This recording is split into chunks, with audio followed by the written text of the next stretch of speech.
तो इजाजत दे अगर तुझसे थोड़ा प्यार मैं कर लूं, जाने जा बैठ मेरे सामने, खाली दिल खाली नजर भर लूं, जाने जा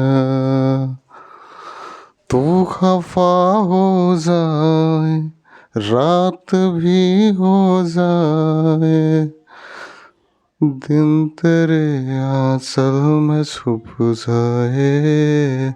हेलो, नमस्कार। मैं हूं अर्जुन और आपका दोस्त, और आज हम लोग जानेंगे संथाल विद्रोह अर्थात हुल विद्रोह के बारे में। संथाल विद्रोह को ही हुल विद्रोह कहा जाता है। ये मुख्यतः 30 जून 1855 में भगनाडीह में सिद्धू कानू चांद भैरव के नेतृत्व में ये विद्रोह हुआ था, जो भारतीय इतिहास में सशस्त्र विद्रोह संथालों के द्वारा अंग्रेजी सरकार या अंग्रेजी औपनिवेशिक के द्वारा किया गया था। तो आइए पहले इनकी भूमिका को जान लेते हैं और फिर हम लोग जानेंगे विस्तार से इसके विशेषण, विद्रोह के कारण, जिसमें आर्थिक होगा, सामाजिक होगा, धार्मिक होगा और अन्य कारण भी होंगे और तत्कालिक कारण भी होगा। चलिए तो जानते हैं भूमिका।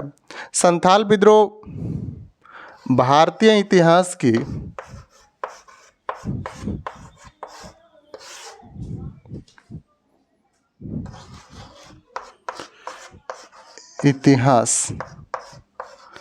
भारतीय इतिहास में संथाल विद्रोह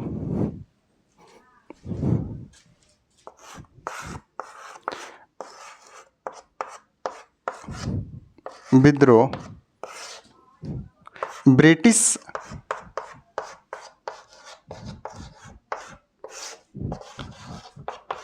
ऑफ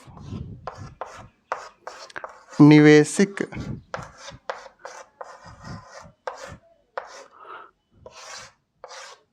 ब्रिटिश औपनिवेशिक व्यवस्था के विरुद्ध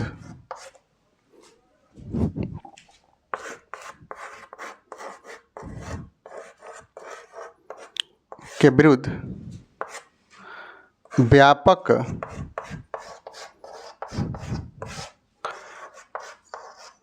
जनजातीय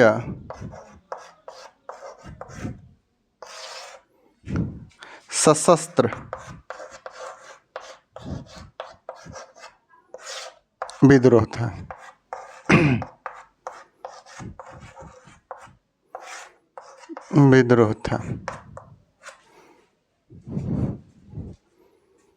भारतीय इतिहास में संथाल विद्रोह ब्रिटिश औपनिवेशिक व्यवस्था के विरुद्ध व्यापक जनजातीय विद्रोह था। ये बिहार,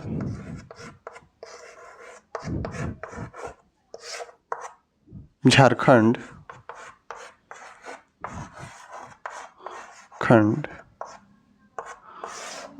बंगाल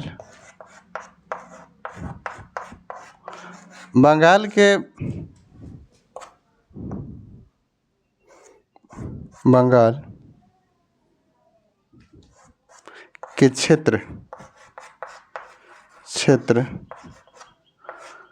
में 1855 और 56 में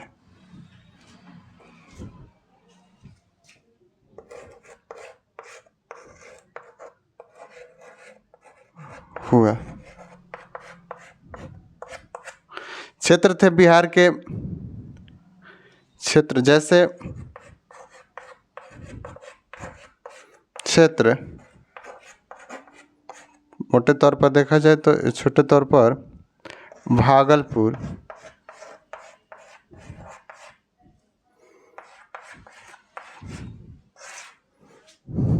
पुर से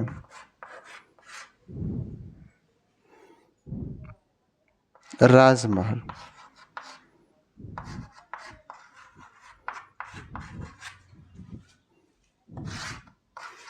के मूल क्षेत्र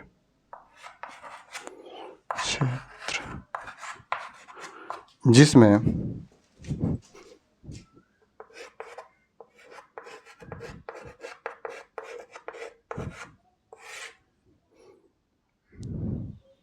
संथाल बहुल क्षेत्र थे।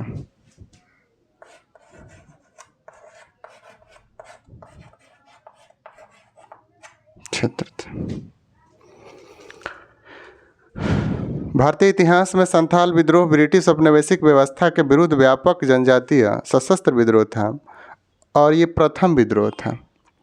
जैसे कि संथाल एक आदिवासी जाति है, एक आदिवासी मतलब जनजाति है, ये आदिवासी जनजाति है जिसमें अन्य जनजातियों के बारे में हम लोग जानते हैं। ये भारत की तीसरी सबसे बड़ी जनजाति है जिसमें के जो 15वें राष्ट्रपति श्रीमती द्रौपदी मुर्मू जो हैं ये उसी संथाल जनजाति से बिलोंग करती हैं, जो अपने भारत के 15वें राष्ट्रपति पद को महिला जो द्वितीय महिला हैं ये जो राष्ट्रपति बनी हुई है, जिसमें ये दलित बोलते हैं इसमें, जनजाति क्षेत्र से या जनजाति से आने वाली महिला हैं जो द्रौपदी मुर्मू हैं। ठीक है, अब ये क्षेत्र थे। कह रहे हैं कि भारतीय इतिहास में संथाल विद्रोह ब्रिटिश औपनिवेशिक व्यवस्था के विरुद्ध व्यापक जनजातीय, इसको ऐसा भी लिखना चाहिए, प्रथम सशस्त्र विद्रोह था। ये प्रथम सशस्त्र विद्रोह था। ये बिहार, झारखंड, बंगाल के क्षेत्र 1855-1856 में हुआ। जैसे क्षेत्र जो थे भागलपुर से राजमहल के मूल क्षेत्र जिसमें संथाल बहुल क्षेत्र थे। अब कारण क्या थे इनके, इसमें हम लोग थोड़ा जानेंगे। और इसके नेतृत्वकर्ता कौन थे?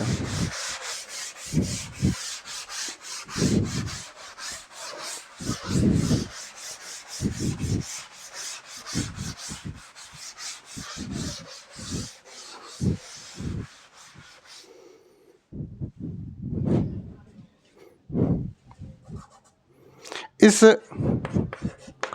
विद्रोह के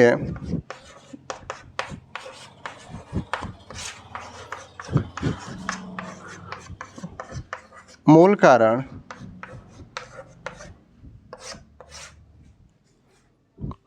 उन आदिवासी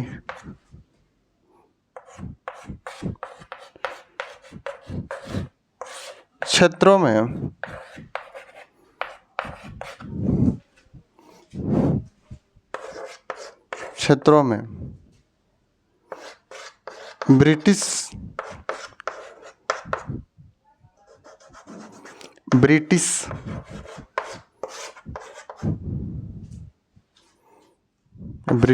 ब्रिटिशों के द्वारा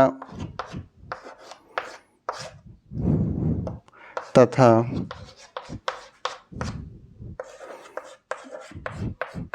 जमींदार साहूकार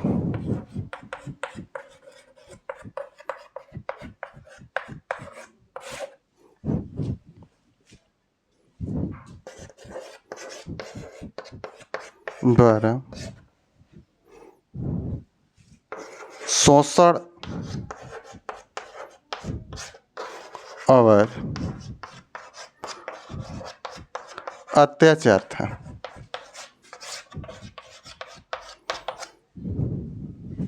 इस विद्रोह के नेतृत्वकर्ता थे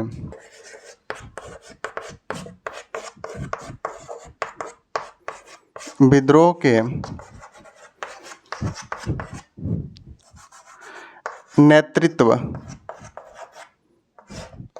करता थे सिद्धू, दूसरा चौक ले लेते हैं, सिद्धू।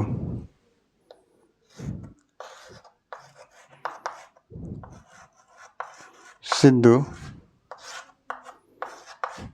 कान्हू,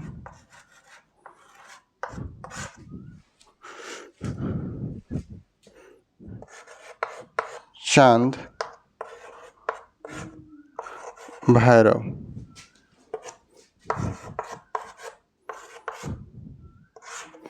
और इनकी दो बहनें थी,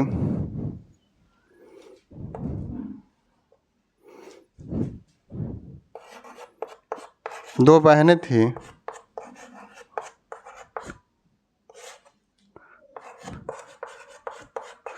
कौन कौन? फूलो और झानो। कहा जाता है कि ये दोनों बहन मिलकर के 1000 महिलाओं को अंग्रेज़ों के विरुद्ध और अंग्रेज़ों के विरुद्ध जो ज़मींदार थे, जो साहूकार थे, उनके विरुद्ध इनको तैयार की थी। और ये ट्रेनिंग उन लोगों को भी एक सैनिक की तरह दी थी, जिसमें तीर, कमान, भाला, कटार ये सब चलाना इसमें सिखाई गई थी, ताकि अंग्रेज़ों को और उनको उनके साथ सामना किस प्रकार। अब विरोध के कारण को हम लोग जानेंगे, ये हम लोग की भूमिका रही। विरोध का कारण क्या था? विरोध के कारण आर्थिक, सामाजिक, धार्मिक, राजनैतिक, अन्य और कुछ तत्कालिक कारण भी थे। तो आर्थिक कारण में हम लोग पहले जानेंगे। आर्थिक कारण क्या क्या था, जानते पहले आर्थिक कारण के? आर्थिक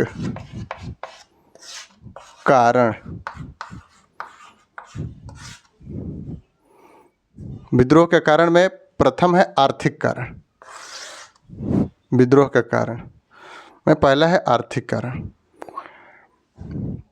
तो आर्थिक कारण में ये था कि जब ब्रिटिश औपनिवेशिक सत्ता भारत में जब कायम हुई, तब से ये सब पर अपना शोषणकारी नीति को लागू किए हुए थे।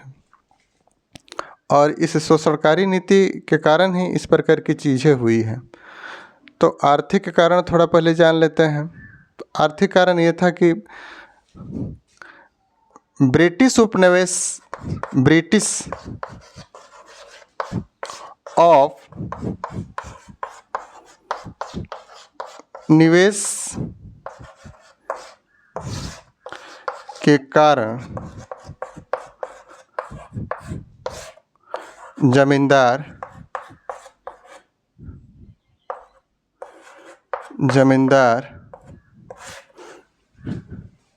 साहूकार,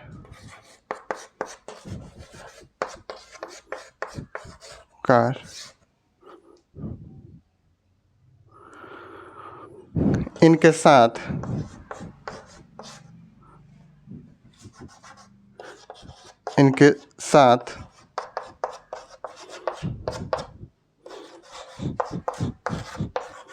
शोषण करने लगे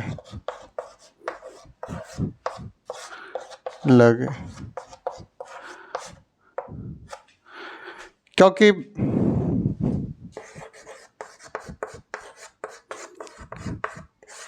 ब्रिटिशों ने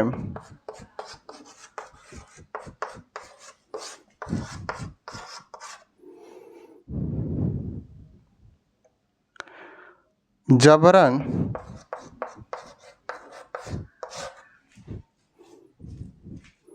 भूलगान,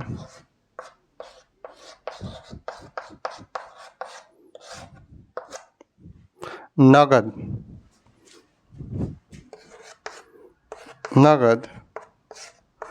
देय होती थी, इन पर थोपी गई थी।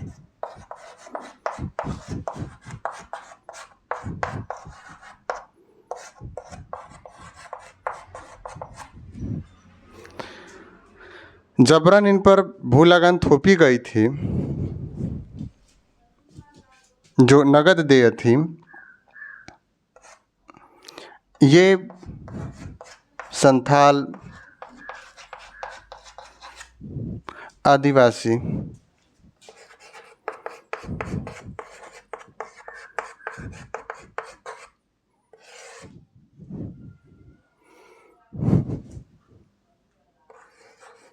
इससे परेशान होकर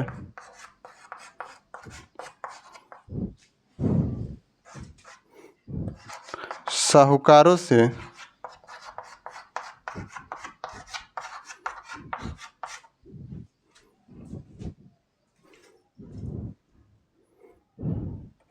रुपए कर्ज लेते थे।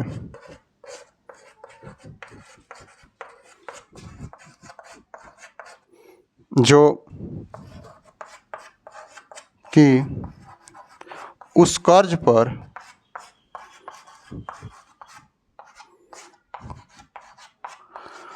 पचास से 500%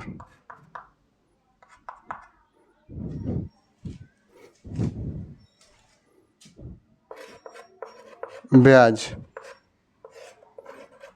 देना पड़ता था।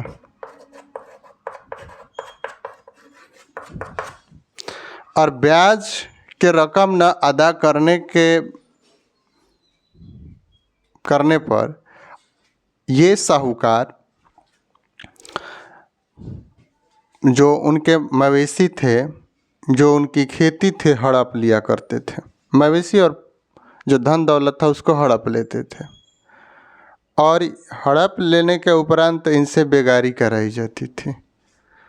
और बेगारी कराई जाती थी जिसमें तरह तरह के अत्याचार किए जाते थे। मैंने आर्थिक कारण को बताया, अब सामाजिक और धार्मिक कारण एक साथ ही हम लोग जान लेते हैं।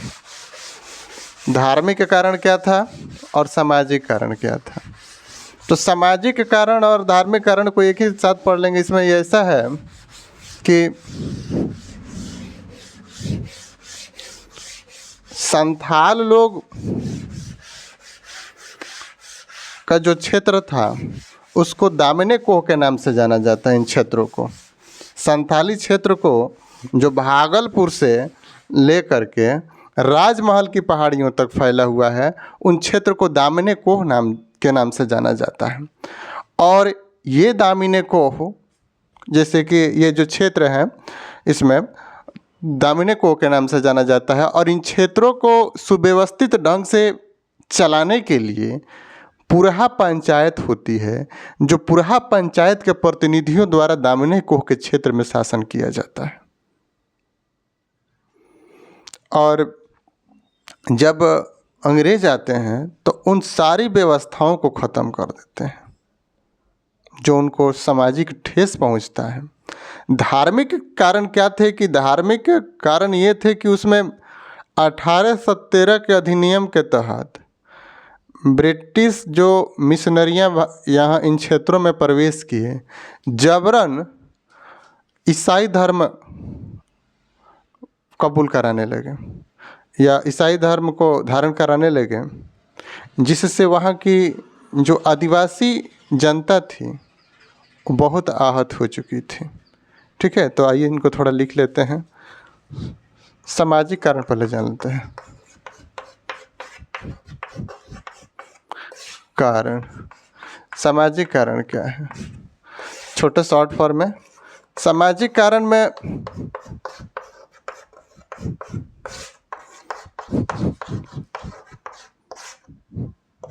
इसमें थोड़ा जानते हैं। सामाजिक कारण में भागलपुर से राजमहल,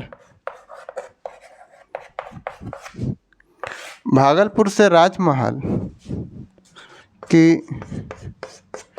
जो क्षेत्र थे उसे दामन दामन एको दामन एको के नाम से जाना जाता, दामन एको के नाम से भी जाना जाता है।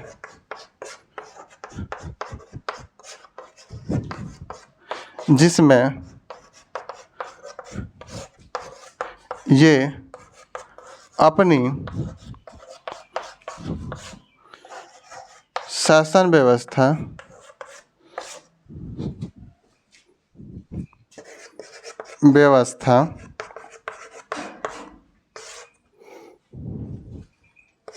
जिसमें ये अपनी शासन व्यवस्था पुरहा पंचायत के जरिए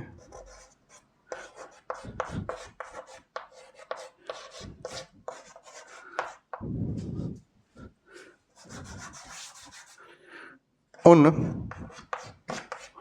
क्षेत्रों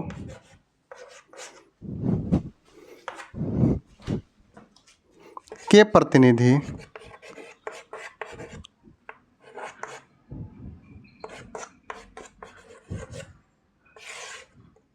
द्वारा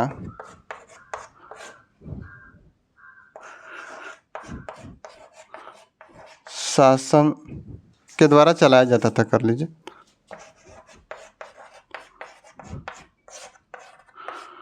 जाता था।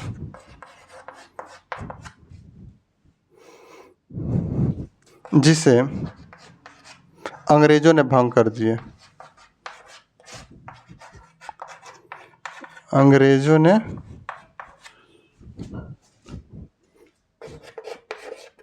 भंग कर दिया।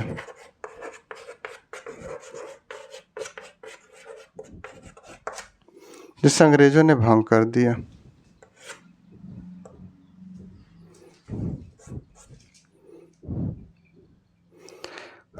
इस कारण से ये आहत थे, इन्हें सामाजिक रूप से ठेस पहुंची थी या चोट पहुंची थी, जिस कारण जिसके कारण कर लीजिए, जिसके कारण उन्हें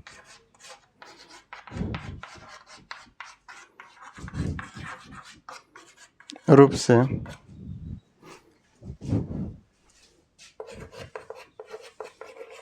ठेस पहुंची थी। ठेस पहुंचने का भी कारण है क्योंकि इन क्षेत्र में जो पुरहा पंचायत के द्वारा शासन किया जाता था, इसमें भी लगान वसूला जाता था, लेकिन वो लगान एक राजकोष में जमा किया जाता था और उस राजकोष में जमा करने के उपरांत संथाली लोगों की ज़रूरत के अनुसार उस राजकोष के जो पैसे या धन थे उसका इस्तेमाल किए जाते थे उनकी समस्याओं को देखते हुए, जिसे अंग्रेज़ों ने भंग कर दिया था। अब बात करेंगे धार्मिक कारण के बारे में। धार्मिक कारण क्या थे?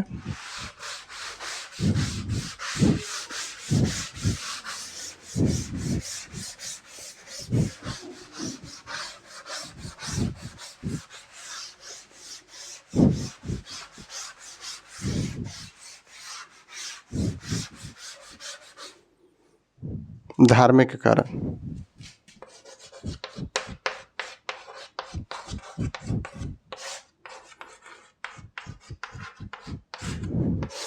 धार्मिक कारण क्या थे? तो 1813 ईस्वी में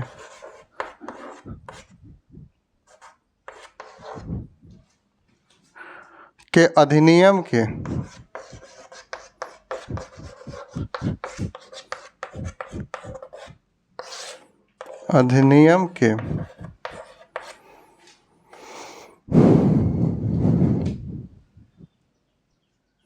कारण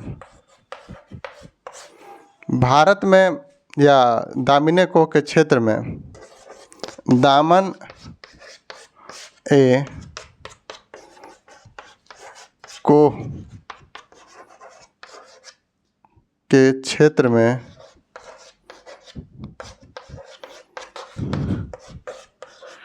मिशनरियों का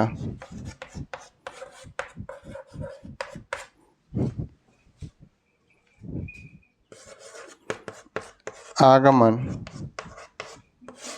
तथा उनके द्वारा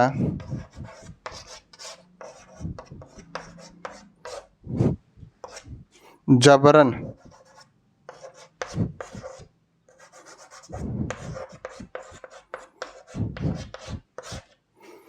ईसाई धर्म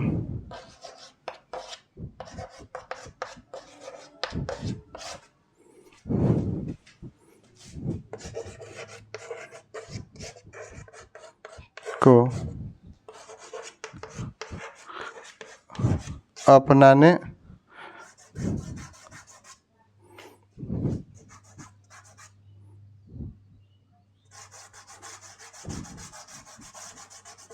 ईसाई धर्म को अपनाने पर बल देना। इससे परेशान थे। जबरन ईसाई धर्म को ये लोग क्या करते थे, मनवाते थे या बल देते थे अपनाने के लिए। तो ये हम लोग का धार्मिक कारण था जिससे ये ठेस पहुंचता था या चोट पहुंची थी उन लोगों को। अब हम लोग जानेंगे सामाजिक हो गया, आर्थिक हो गया, उसके बाद हम लोग जानेंगे अन्य कारण, तत्कालिक कारण भी जानेंगे।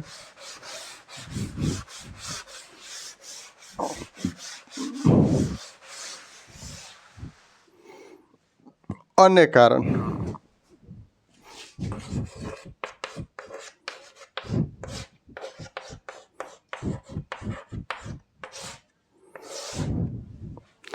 अन्य कारणों में इनकी बढ़ती अत्याचारी था। इसमें तत्कालिक कारण भी कर लीजिए और तात्कालिक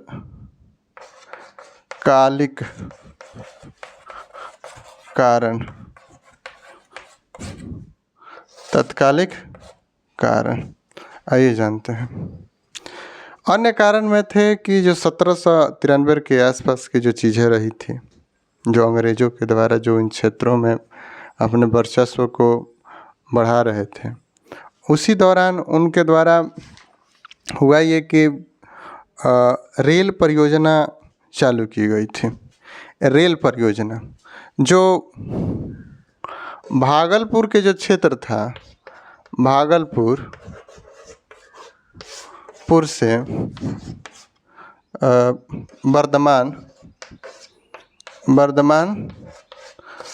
तक रेल लाइन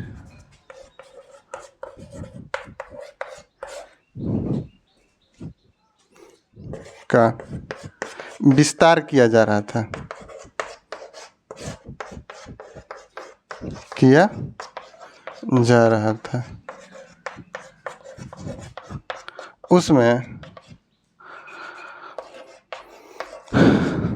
संथालों से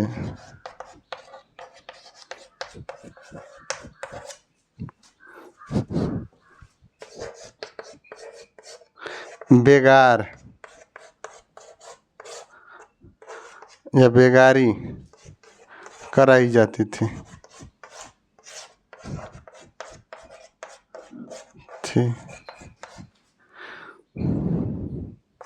तथा महिलाओं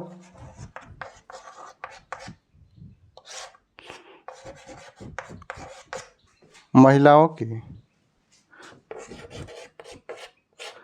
शारीरिक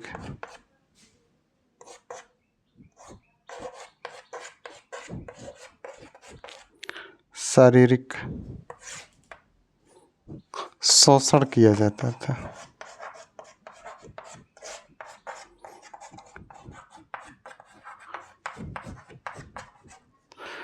जाता था। ये शोषण किया करते थे, महिलाओं की शारीरिक बेगारी कराई जाती थी और न करने पर इन्हें मारा पीटा जाता था बहुत बुरी तरह से। तो और इसमें बेगारी कराई जाती थी। बेगारी का मतलब ये है कि बस केवल काम कराया जाएगा और उसके एवज में कुछ नहीं दिया जाएगा। केवल काम करा जाएगा, उसके एवज में कुछ नहीं दिया जाएगा।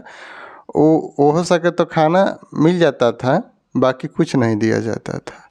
वन क्षेत्रों को काटा जाता था। हालांकि ये जो आदिवासी हैं, ये लगभग कहा जाता है कि घने जंगलों में ही रहना पसंद करते थे और इनके जंगलों से ही लकड़ी काटी जाती थी और इन्हें से ही बेगारी कराई जाती थी। ये कारण था। तत्कालिक कारण में थोड़ा जानेंगे, तत्कालिक कारण क्या था। तो तत्कालिक कारण ये था कि झूठे मुकदमे या केस में इन्हें पकड़ने लगे वहाँ के जो पुलिस वगैरह थे, जिसमें एक महेश लाल होते हैं, और उन्होंने झूठे मुकदमे लगा करके गिरफ्तारी करने के लिए वहाँ पहुँचे थे दामने कोह के क्षेत्र में, जिनमें उनकी हत्या कर दी जाती है। कुछ इतिहासकारों का मानना यह है कि वहीं से संथाल विद्रोह मूल रूप से क्या होती है, शुरू होती है।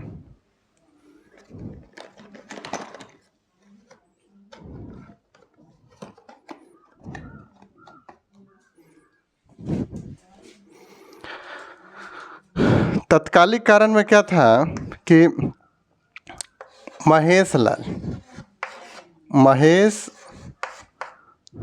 लाल दत्त एक दरोगा होते हैं, दारोगा,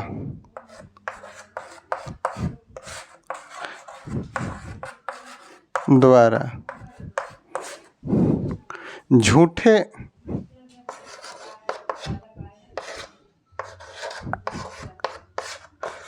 केस में, ये मुकदमा लिख लो, केस में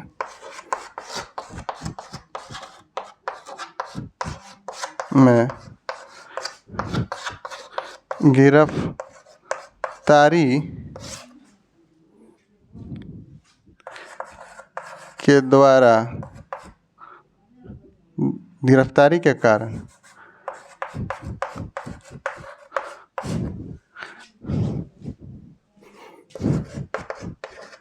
संथालों ने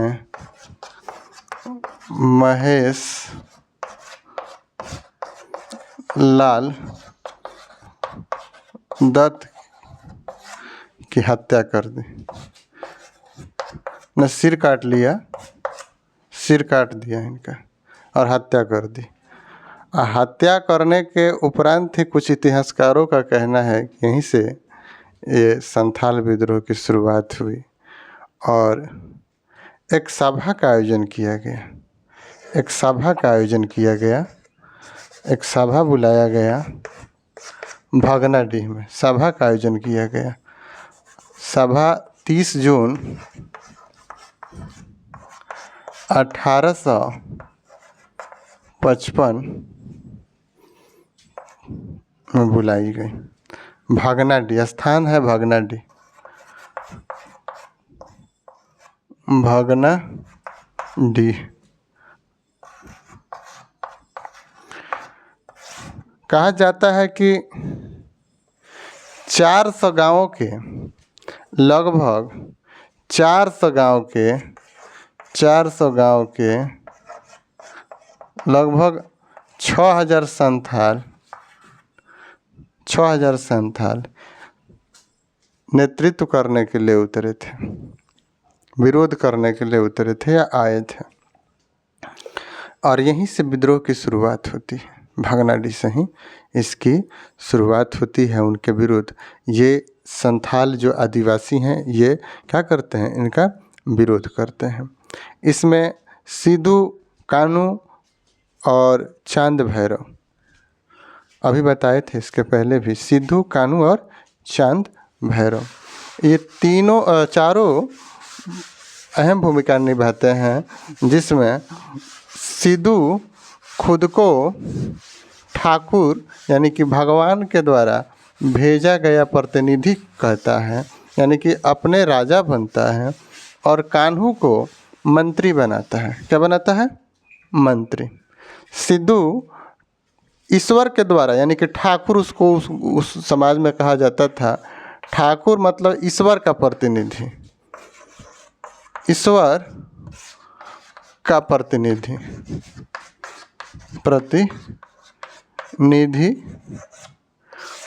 मानता है, राजा बनता है। सिद्धू क्या बनता है? राजा।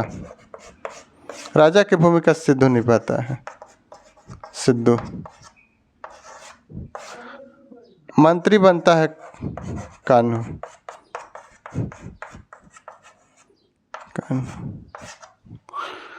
प्रशासक चांद और सेनापति भैरव बनता है, जिसमें इनकी तो मौत हो जाती है गोली लगने से दोनों की, लेकिन इन दोनों को पकड़ करके फांसी की सज़ा दी जाती है। इन्हें फांसी दी जाती है। इसमें इनकी जो बहनें हैं फूलो और झानो, इनके भी क्या होती है? मृत्यु हो जाती है। इसके जो ब्रिटिश के द्वारा जो निर्णय लिया गया, ये सारी चीज़ें की गई। जब हालांकि ये व्यापक रूप से था, और इसके मृत्यु हो जाने और इनके इसके बाद इनको मतलब दमन करने के लिए एक सैनिक टुकड़ी को भेजा गया था, जिसका नेतृत्व बारो कर रहे थे। उस सैनिक का छोटी टुकड़ी थी एक सैनिकों की, उसका नेतृत्व करने वाले कौन थे? बारो थे।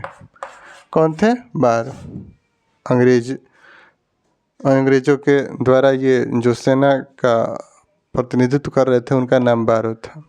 बारो को भी ये लोग हरा दिए। अब बारो को जब हरा दिए तो एक बड़ी सेना की टुकड़ी भेजी गई, जो अलेक्जेंडर के द्वारा नेतृत्व किया जा रहा था। उसमें इनकी हार हुई थी, जिसमें गोली लगी थी।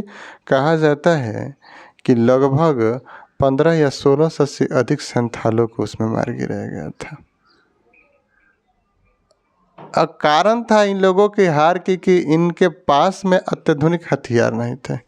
भाला बर्छी से मतलब ये भाला था नोक वाले, बर्छी भाला बर्छी थे, कटार थे, तलवार था। इन्हीं से ये क्या करते थे? पारंपरिक जो हथियार थे ये उनका उपयोग करते थे, और वो लोग अत्याधुनिक राइफल बंदूकों का इस्तेमाल किया करते थे, जिनके कारण ये हार गए। हालांकि मूल रूप से ये जो रहने वाले हैं ये बंगाल के क्षेत्र के ही होते हैं। बंगाल के सिंहभूम, आपका बीरभूम जो है उस इलाके के होते हैं, लेकिन वहाँ से ये लोग पलायन करके इधर झारखंड और बिहार के जो राजमहल के जो और भागलपुर के जो क्षेत्र हैं और यहाँ आ जाते हैं, क्योंकि उधर अकाल पड़ने या बंगाल की तरफ अकाल पड़ने या उनकी ज़्यादा वर्चस्व अंग्रेज़ों के कारण ही वहाँ से छोड़ करके भागे होते हैं, यहाँ पहुँचे। कहा जाता है कि जहाँ पर 3000 की आबादी थी 1820 के आसपास में, और 1850 के आसपास में वहाँ पे 83,000 से अधिक जनसंख्या हो चुकी थी इन क्षेत्रों में। तो ये सारी चीज़ें रहती हैं। और उसका मूल उद्देश्य या मुख्य उद्देश्य क्या था इन लोगों का? विद्रोह का मूल उद्देश्य क्या था? तो बाहरी लोगों को भगाना, अंग्रेजी राज्य को ख़त्म करना हमेशा के लिए, और न्याय और धर्म की स्थापना करना, ये इनका मुख्य उद्देश्य था। क्योंकि ये लोग अपना जीवन स्वतंत्र रूप से जिए थे। तो आप लोग बस इसको थोड़ा बढ़िया से याद रखिएगा। ये जो समय है भगनाडी, ठीक है, इन क्षेत्रों को क्या कहा जाता है? जिसमें ये लोग होते हैं जो संथाल लोगों का, जो भागलपुर से लेकर के राजमहल की जो क्षेत्र है, दामने कोह के नाम से जाना जाता है। किस नाम से जाना जाता है? दामने कोह के। इसके नेतृत्वकर्ता कौन होते हैं? नेतृत्व करने वाले, नेतृत्व करने वाले कौन हैं? तो सिद्धू कान्हू चांद भैरव। और जो बहनें हैं उनका क्या नाम है? बहनें फुलवर झानो। कहाँ से कहाँ, ये कौन क्षेत्र थे? तो दामने कोह क्षेत्र के भी नाम से भी जाना जाता है। ठीक है, धन्यवाद।